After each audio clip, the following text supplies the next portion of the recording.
so let's get into this video.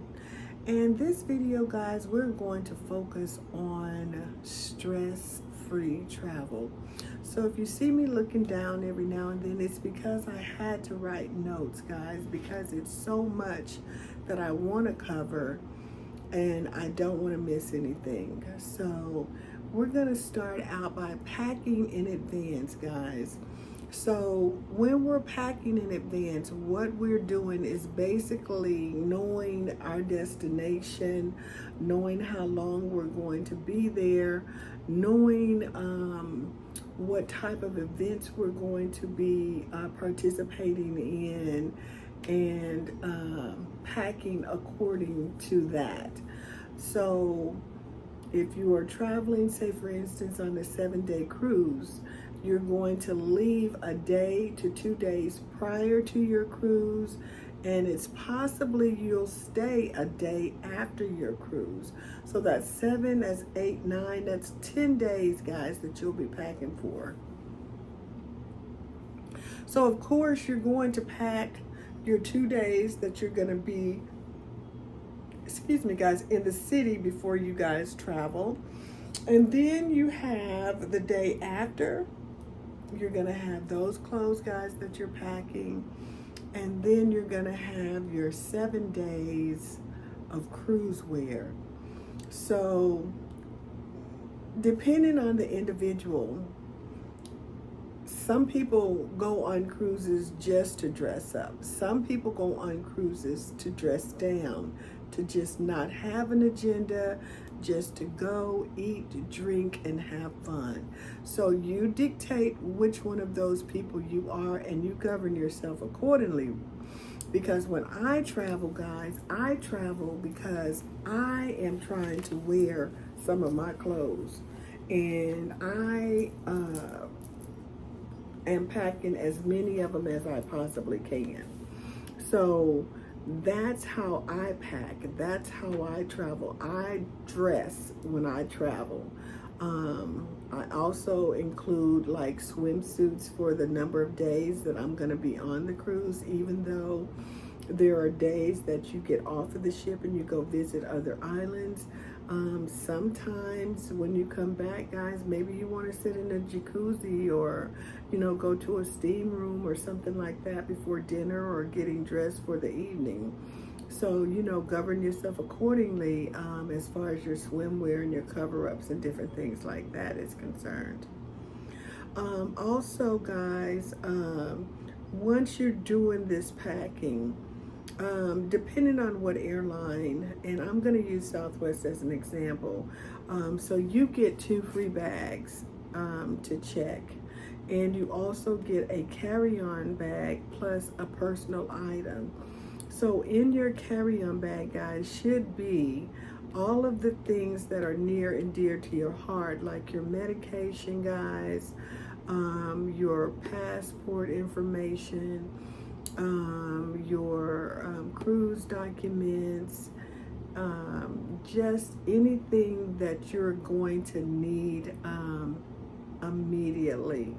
You're not going to have to wait until you get to your final destination and get your bag off the carousel. So you want to be mindful of that. Pack everything that is near and dear to your heart, either on your personal item bag, in your personal item bag, or in your carry-on bag. Also, guys, always put a name tag on your bag. You can put a personalized name tag that you purchase and you buy and you fill that out. But also at the airports, there are little white name tags that you can fill out your name and your phone number only. There's no need in putting an address on there because no one is going to drive and look for you. So just put your name and your phone number on each piece of luggage. Also, on the inside of your luggage, put that same information. Have a piece of paper, guys, where you write your name, write your final destination, Write the name of your cruise, if you're cruising, the name of your ship, your room number. Have all of that on a piece of paper on the top of your luggage. So when your luggage is opened up, that's the very first thing that is seen. And the reason for all of this, guys, is sometimes those outside tags gets snatched off with the machinery that the bags go through. I don't really know how it happens, but I know that it happens. And at that particular time, agents have to find out who this bag belongs to. So if you have nothing inside your bag that states your name, then it's going to be very, very hard to associate that bag with you without any documentation inside the bag. So please make sure you put your documentation, your name and telephone number on the outside of your bag, and on the inside you want to put your name, your telephone number, your confirmation number with the airlines, your confirmation number with the cruise line, the actual ship that you're going to be cruising on, and your room number. That's it. All right. And so if you're traveling and you don't really need a whole bunch of stuff, guys, you don't have to pack a whole bunch of stuff. You don't have to be like me. You know, you can pack light. I remember times in my life where I did pack light, but now I have accumulated such a large amount of clothes that I have nowhere to wear them to until I go on vacation, guys. I'm not packing light. I'm not going to do it. I'm packing so I can wear my stuff. So I'm just saying, you can pack light or you cannot. If you pack light, you're going to be one of those people who, you know, and I think it's very cool, who has a color scheme. Say, for instance, you might have a black color scheme where all of your clothes are black. Or you might have a black and white color scheme. Or you might have black, white, and red. Or you might have red and white. Whatever. You might be all white color scheme where no one knows, guys, if you've worn that same outfit twice because you've been mixing and matching. And if you can do that and get away with it, I think that's absolutely beautiful. I've tried, and it's too many of my pieces that I want to take with me. So I'm just saying, you have options as far as packing light, not having to take 17 outfits, but maybe 7, and maybe, you know, 5 or 6 different accessory pieces, sweaters and belts and scarves and different shoes and different hats, you know, to make your outfit look different. And then this one goes back to just what I've said, is color coordinating your clothing, which makes it a whole lot easier also, by knowing that all of your pieces are black, all of your pieces are black and white, all of your pieces are white, you know, whatever color scheme that you come up with, that's beautiful. I've never been able to pull that one off either. I'm a color person, and I like variety and I like color. So I've never been able to pull that one off, but I have several friends that do it very well and successfully. The next thing I want to speak on, guys, is solo travel. You know, solo travel is very popular right now, and it has been for some time. And it's basically, guys, just traveling by yourself. A lot of people are solo cruising now. And when you solo cruise, what happens is the cruise company basically charges you for the second person. So instead of you paying for yourself and having someone else in the cabin pay for themselves, you're paying for you and the other person who's not there. That's called solo traveling. That's very popular. Like I mentioned, a lot of people are doing it. There's a lot of pros and a lot of cons to traveling solo. I did my first big girl solo trip last year for my birthday, and I was a little bit surprised. It took me about 2 days to be exact to just wrap my mind around the fact that I was there by myself and I didn't have to wait on anybody to leave the cabin at any time. It was a little bit on the lonely side, you know, but if you are a people person, you'll meet people, you know, along the way. But it was a little bit different for me in the beginning. But toward the end, not the end, but the second day, I got a hang of it and just enjoyed myself. Yeah, there's a lot of times that waiting on individuals to travel with you, you miss out on a lot of different opportunities. So you have to just be mindful of that. Solo travel, you also should be mindful of where you're traveling. You know, always read up on the areas that you're traveling if it's not a cruise, you know, and find out about the crime rate and where your crime rate is and just kind of stay away from that, you know, because, you know, solo travel is nice, but you just have to still be mindful of where you're traveling to.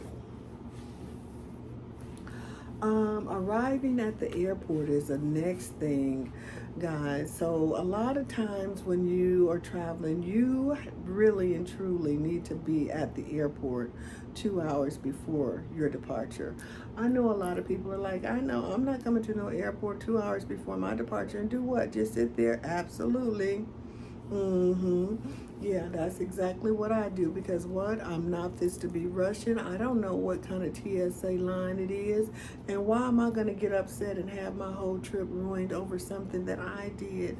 And all I had to do was get up and get out the house in a timely manner. So, yeah, arrive at the airport in a timely manner. You don't know what has happened. You don't know if TSA is backed up. You don't know, guys. And that plane is not going to wait on you. And if you don't have insurance on your trip, you're not going to get your money back. And period.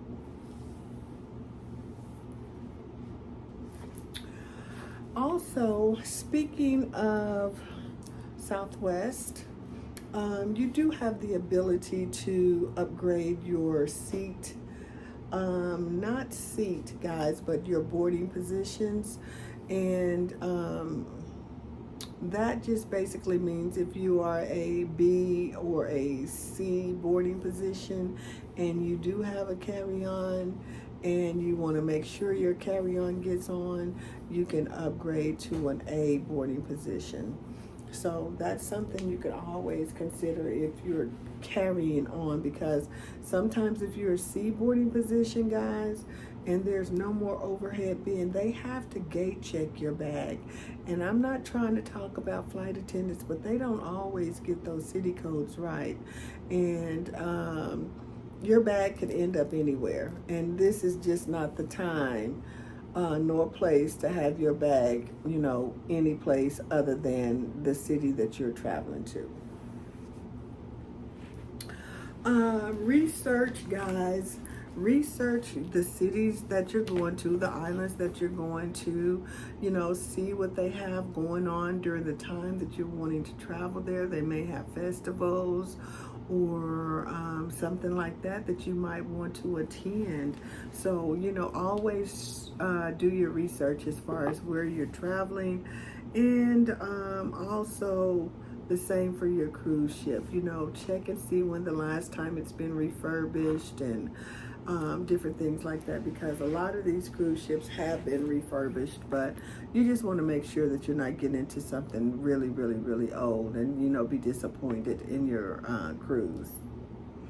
Also, guys, look into TSA pre and look into clear.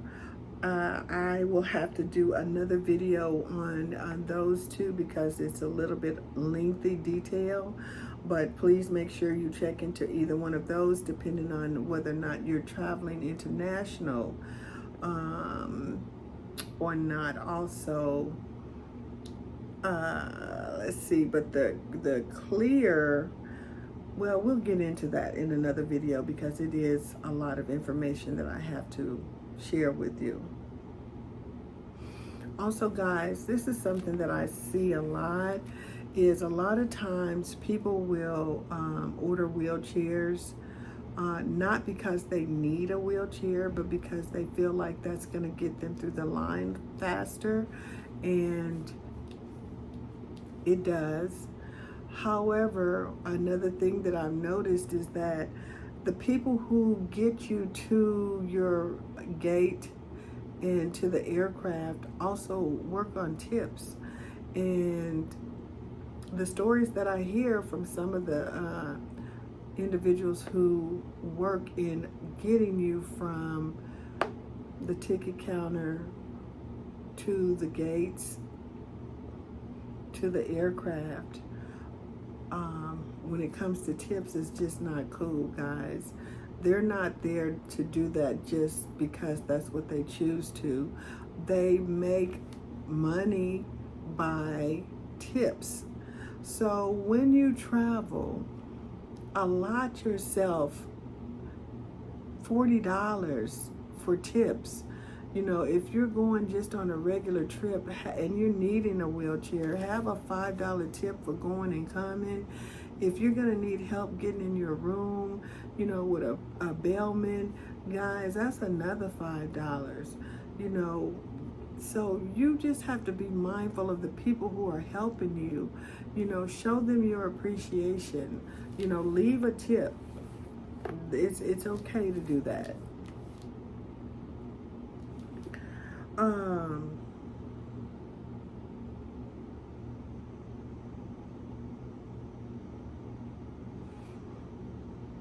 So I think that's where I'm going to end on this particular video, guys. I do have a whole lot more to cover, but I think I'm going to do that at another time.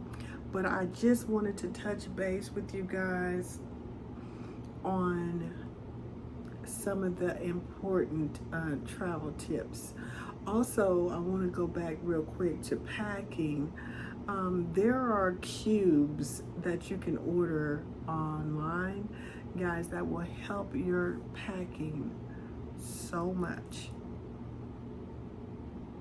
So much. It keeps you organized. I don't even unpack. Like when I travel somewhere, I just take my cubes out and I go in and out of my cubes. I don't have to take my clothes out and put them in anybody's drawer. I just take my cubes out and put them in a drawer.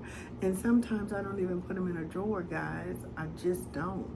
So yeah, cubes are very, very handy, and it keeps you organized. So anyway, guys, I hope you enjoyed listening to this particular video. If you guys have any questions, I really would appreciate it. I am trying to write down all of the questions that I get so that I could definitely cover them in these videos. And I do have a few more questions that I do have to answer. So that again will be my next video on travel tips and tricks.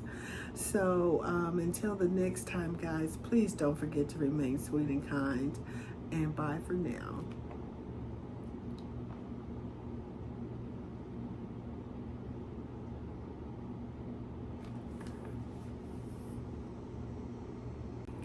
And when we're packing our carry-on bags, also that's a bag that I pack mentally thinking that What if my main bags don't show up?